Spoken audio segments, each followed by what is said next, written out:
হলো না, হয়নি বাবা। সকলের নয়নে আনন্দ হয়েছে, কিন্তু আমার নয়নে আনন্দ হলো না, হয়নি। কেন হয়নি? হয়নি এই কারণে যে আমার ভাগ্যে তো আর ওই গৌর মূর্তি দর্শন লাভ হয়নি। আনন্দদায়ক মূর্তি আমি কেমন করে বুঝব? বুঝিবার উপায় কি?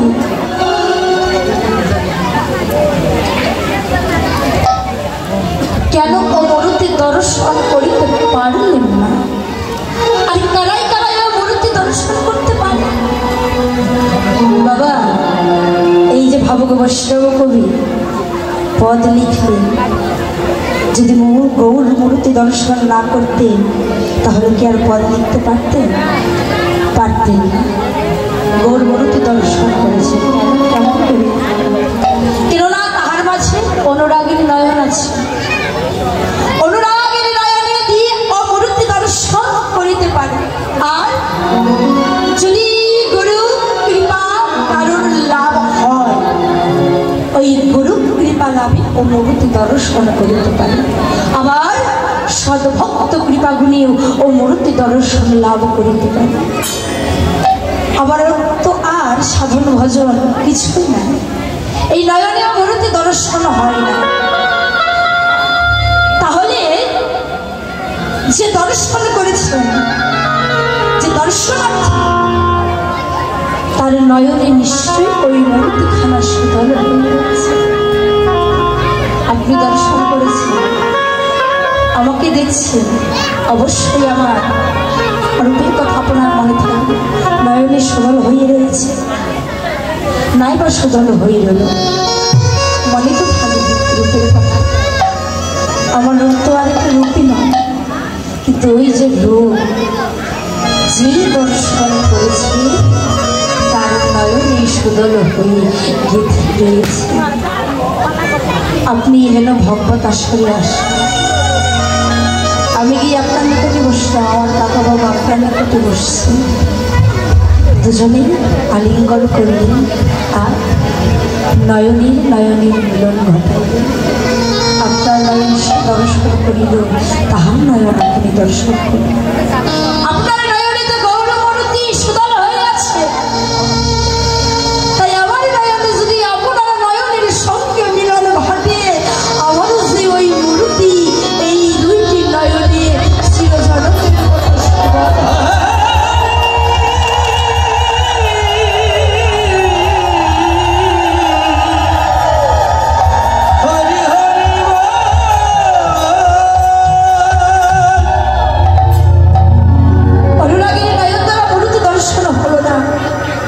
ভক্ত কৃপা করে মূর্তি আমার দর্শন হবে।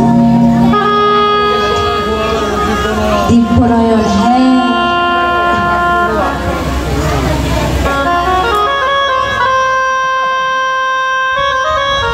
আর এই দুটো দ্বারাই তো আবার ও মূর্তি দর্শন করা সম্ভব হলো না। একটি মাত্র উপায় আছে,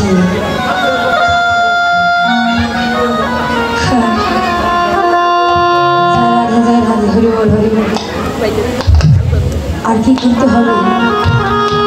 গুরু কৃপা লাভ করতে হবে।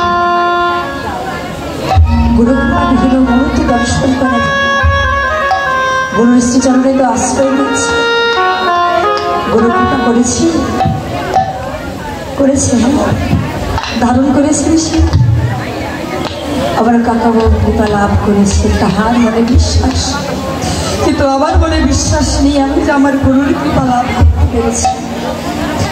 তাহলে বলতে পারেন তুমি যে গুরুর শ্রীচরণে আশ্রয় নিয়েছো, সেই গুরু কি তোমাকে কৃপা প্রদান করেনি?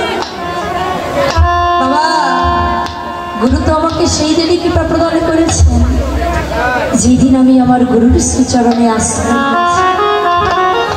কিন্তু আমি এখানে মূর্খ জ্ঞানী যে গুরুর দেওয়া কৃপাটুকু নিজস্ব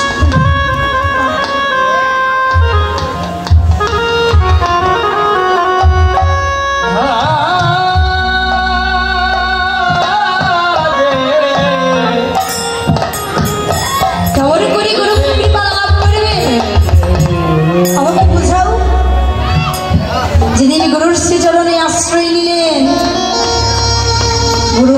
বিশ্বনাম প্রদান করলেন, আশীর্বাদ করলেন, কৃপা প্রদান করলেন। আপনি তাকে মন্ত্র দ্বারা প্রণাম জানালেন। অজ্ঞানতিমিরঙ্গধস্য জ্ঞানাঞ্জনস্কলকয় চক্ষুরং মিলিতং যেন তস্मै শ্রীগুরুদেব। যে আপনার অজ্ঞান চক্ষু দুইটি উন্মাদন করে জ্ঞান চক্ষু প্রদান করলেন, যে আপনাকে অন্ধকার পথ হইতে আলোর পথের পথিকে করিলেন, সে আপনাকে জানালেন, আপনাকে বোঝালেন এই জগতিক জগৎ সংসারে তোমার ভজনের প্রতিপাত্র একমাত্র রাধা গোবিন্দ গিরিধারী। তথাবিহীন এই জগৎ সংসারে তোমার আপনার বান্ধব বলতে, ভজনের প্রতিপাত্র বলতে আর কেহ না।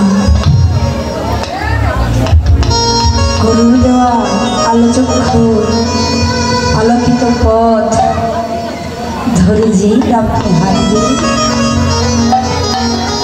দেখবেন সে আপনার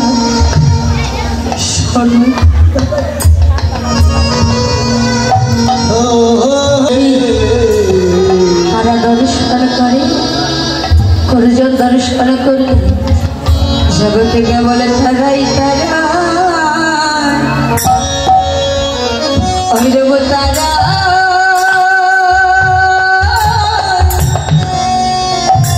তারাই দেখে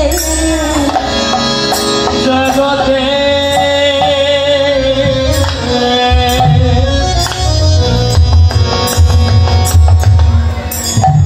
ঐরব তারা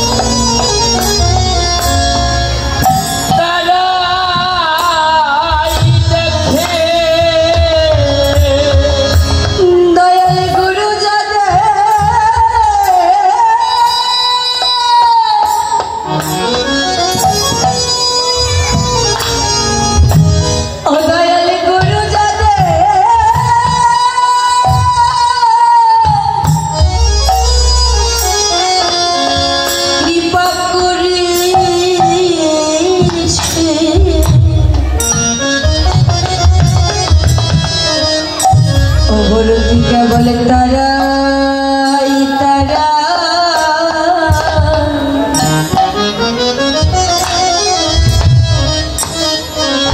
মরতি তারা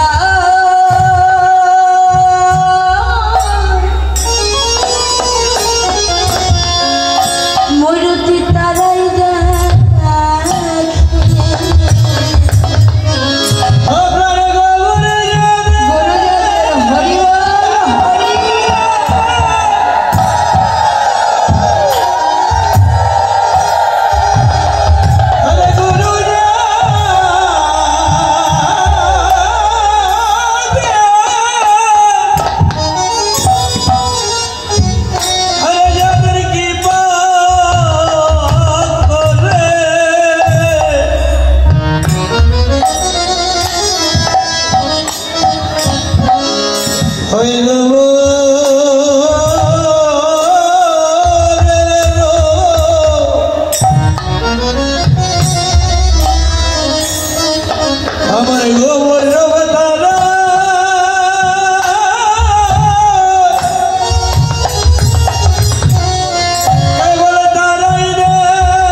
বুঝি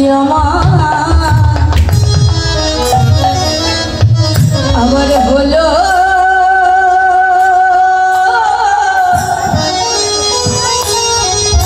আমার হলো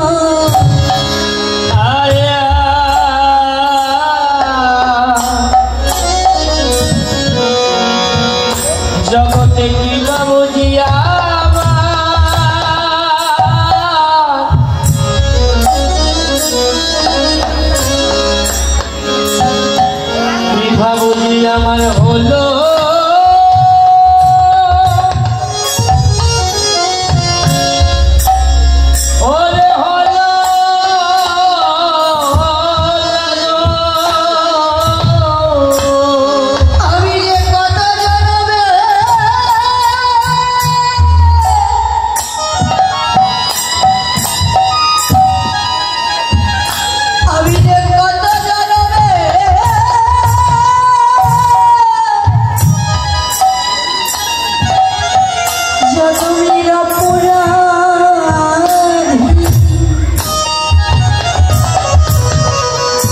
তাই বুঝি দয়াল গুরু চাঁদের কৃপা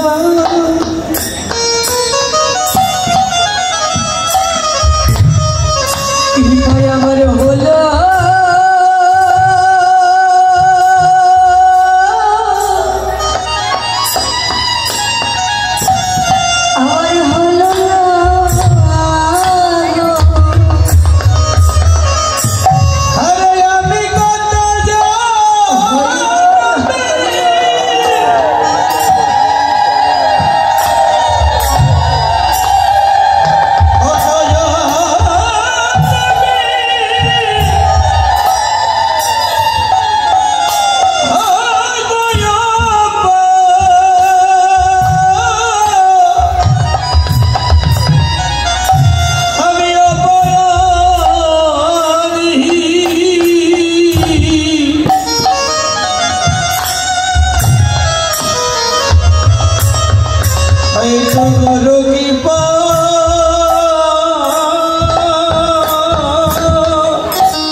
দিব্য জ্ঞান শক্তি দ্বারাই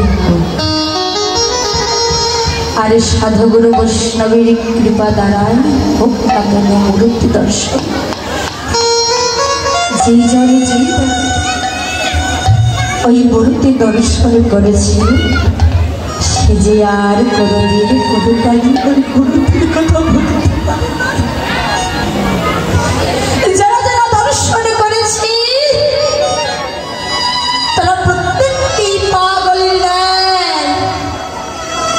এই মূর্তি দর্শন লাভের আশা ছিল জনমের মতো ঘরের বাহির হয়ে আর কি করেছে ওই রোজে দেখেছি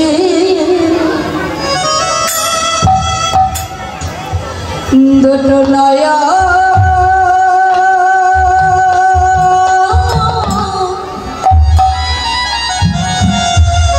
দুটি নয়ন